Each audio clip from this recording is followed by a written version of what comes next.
Boa tarde, chegou a hora de você ficar muito mais informado na TV e na web. Confira os destaques desta edição. Durante feriado de carnaval, profissionais da saúde de Taubaté alertam população sobre a prevenção de doenças sexualmente transmissíveis. Governo anuncia que período de recessão econômica chegou ao fim. Vendas de combustível caem na região. Viagem de feriado prolongado requer atenção para não acabar mal. E veja também. Você já parou para pensar a situação de alguém que sofre um acidente e precisa de doação de sangue num momento tão delicado quanto grandes eventos, inclusive o carnaval? Faltam doadores nesse período, as pessoas saem e deixam o seu compromisso de fazer a doação. Por isso, a Sônia Andrade está aqui conosco hoje, ela é assistente social do Hemonúcleo de Taubaté, vai nos falar sobre doações e desfazer mitos, a respeito dessa doação tão importante que todos nós precisamos fazer e um dia, quem sabe, ter condições de receber com segurança. Já, já. Você confere essas e outras informações no Repórter Setorial, que começa agora.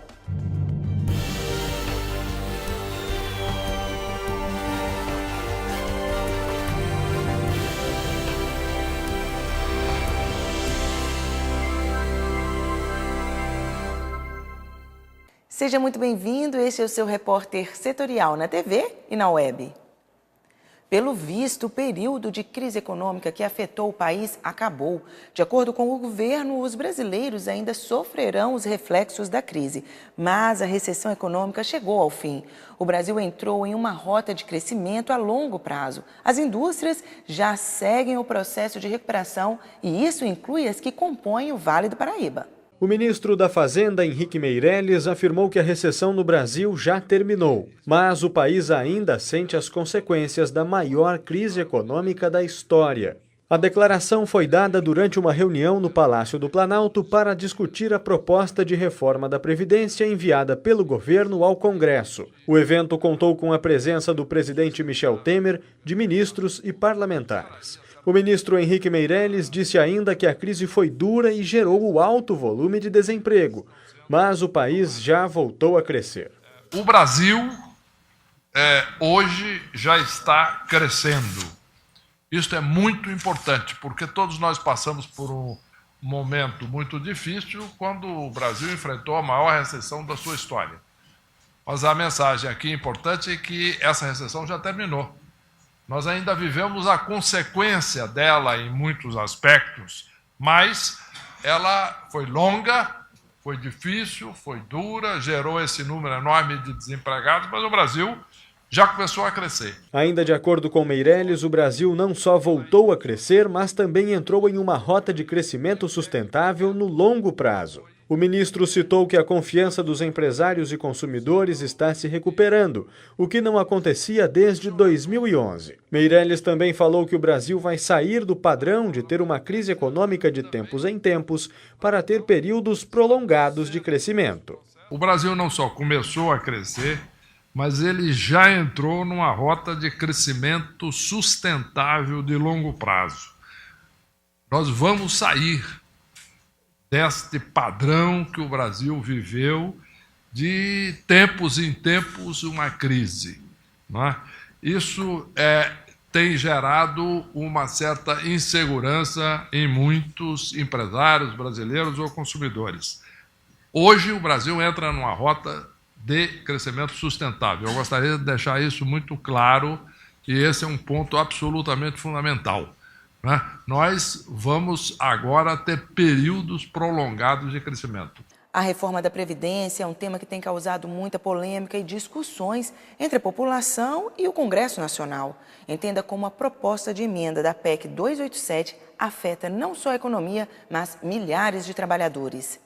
Uma proposta de emenda à Constituição que divide opiniões. A minoria entra em obstrução, senhor presidente. A rede de obstrução, obstrução. A rede em obstrução, presidente. PT altera pela obstrução. Para alguns, uma medida necessária. Eu não vejo a não reforma como uma opção. A alternativa não reforma ocorreu o que aparece hoje em vários estados. E você não conseguir pagar.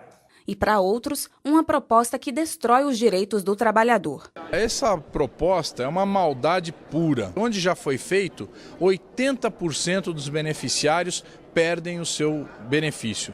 Então isso é um verdadeiro absurdo, é uma medida com o único objetivo de economizar, sacrificando as pessoas mais pobres que têm necessidade desse recurso. Um dos pontos da reforma que causou maior repercussão é que os trabalhadores terão uma idade mínima para se aposentar, a de 65 anos, e um tempo mínimo de 25 anos de contribuição. Atualmente não existe uma idade mínima para aposentadoria, e o tempo mínimo de contribuição é de 15 anos.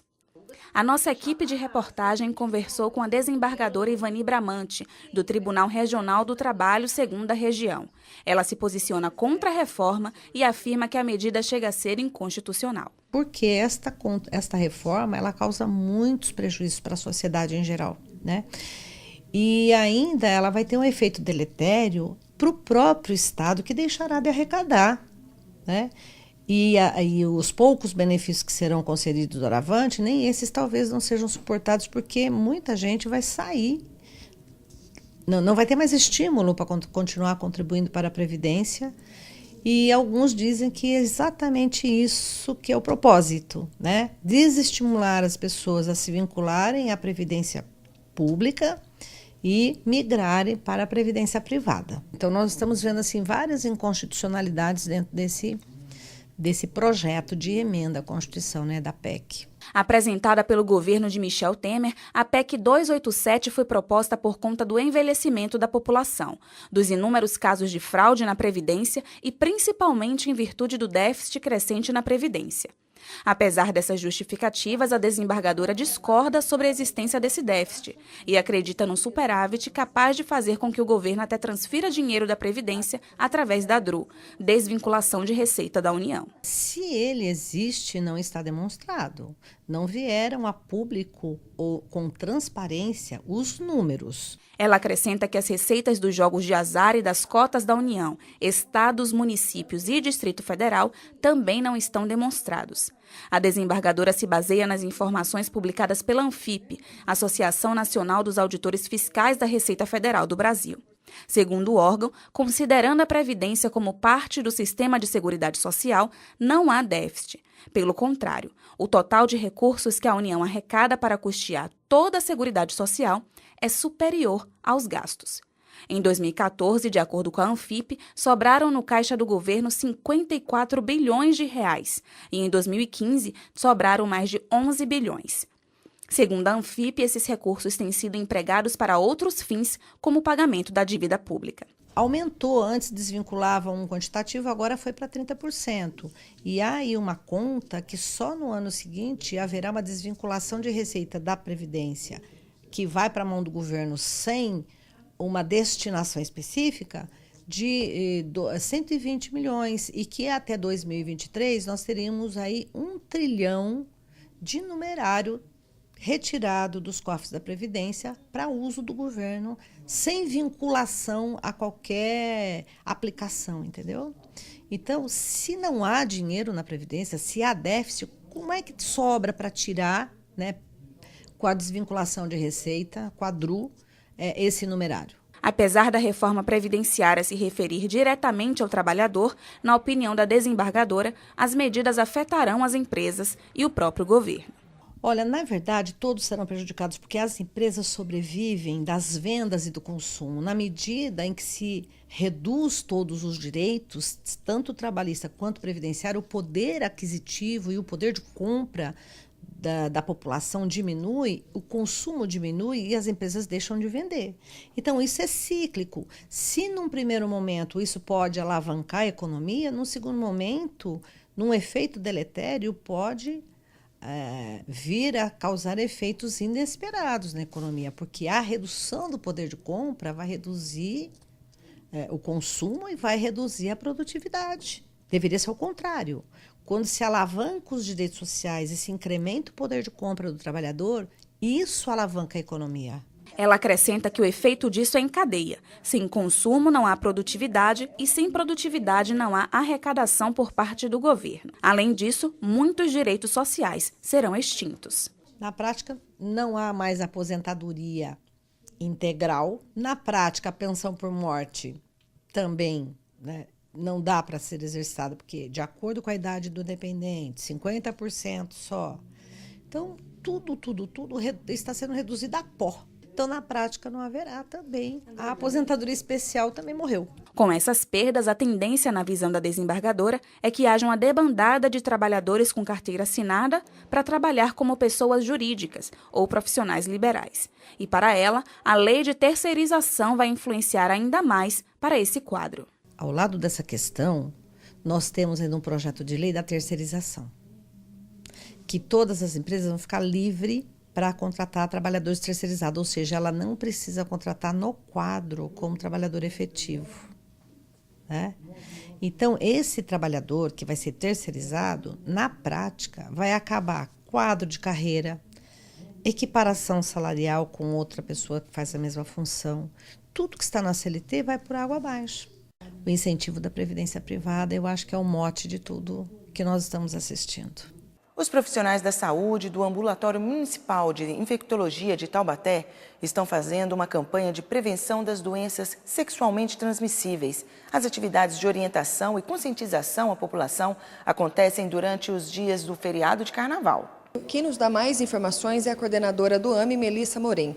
Melissa, quais foram as atividades programadas pelo ambulatório para conscientizar a população? Então, iniciamos as atividades, no último bloco Vai Quem Quer, que foi ao sábado, e ao longo da semana a gente está fazendo as atividades aqui no AME, em 22 postos de saúde. E nos dias de folia, na Avenida do Povo e do Quiririm, a gente vai estar fazendo uma participação também. As pessoas têm se conscientizado? Então, o nosso trabalho ele é realizado. A gente não trabalha só aqui no AME, no Ambulatório Municipal de Infectologia, mas a gente trabalha toda a rede de saúde para falar de prevenção. Lembrando que nessa questão a consciência é de cada um, mas a gente tenta fazer a nossa parte, que é a sensibilização. Os testes rápidos, aonde podem ser feitos? Bom, ele pode ser feito aqui no AME, né, de segunda a sexta, não só agora, mas também em outros períodos ao longo do ano e nos 22 postos de saúde da rede de saúde de Taubaté.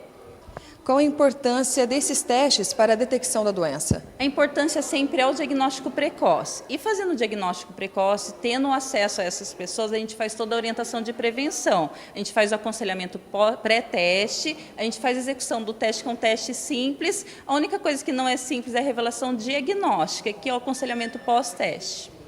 Em quanto tempo o teste fica pronto e, caso positivo, qual é o procedimento? Então, em 20 minutos a gente já faz essa revelação diagnóstica e, no caso de ter um exame positivo, a gente faz todo o encaminhamento aqui dentro do ambulatório, com atendimento médico e com a equipe multidisciplinar. No ano passado foram registrados 80 casos de AIDS, 41% são de pessoas entre 20 e 34 anos. Por que essa incidência é maior nessa faixa etária? Então, adultos jovens. Então, como todo jovem, primeiro se expõe, depois pensa na consequência.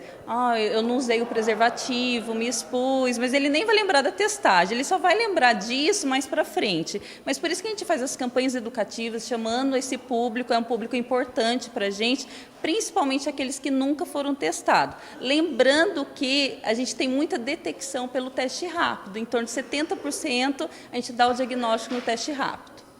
Melissa, muito obrigada pelas informações. Segue o repórter setorial. Desde 2009, a Anvisa proibiu o uso de câmeras artificiais de bronzeamento. A decisão foi tomada porque a Organização Mundial da Saúde alertou sobre os riscos cancerígenos da exposição tão próxima dos raios ultravioleta. Apesar de serem permitidos outros métodos de bronzeamento, estes só podem ser feitos com produtos regulamentados e utilizados sob prescrição médica.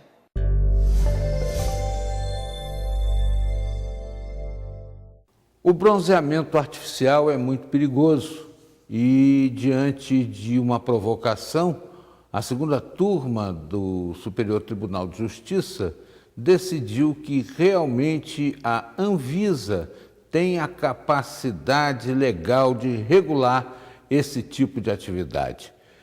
A provocação foi de uma esteticista que se sentiu prejudicado com uma regulamentação que a Anvisa estabeleceu quanto a essas camas de bronzeamento. E aí, o que aconteceu? O Superior Tribunal de Justiça bateu o martelo e disse que a Anvisa tem realmente a capacidade de interferir nesses tratamentos inclusive com base em laudos fornecidos pela Organização Mundial de Saúde, mostrando que esse tipo de tratamento estético pode produzir o câncer. Diante disso, então, ficou claro agora que todas essas clínicas têm que estar submetidas à aprovação de funcionamento pela Anvisa. Eu acho que o melhor de tudo isso é buscar aí o que a natureza produz, né? Vá buscar seu bronzeamento na praia, mas mesmo assim com cautelas, né? Nos horários próprios e utilizando filtros solares.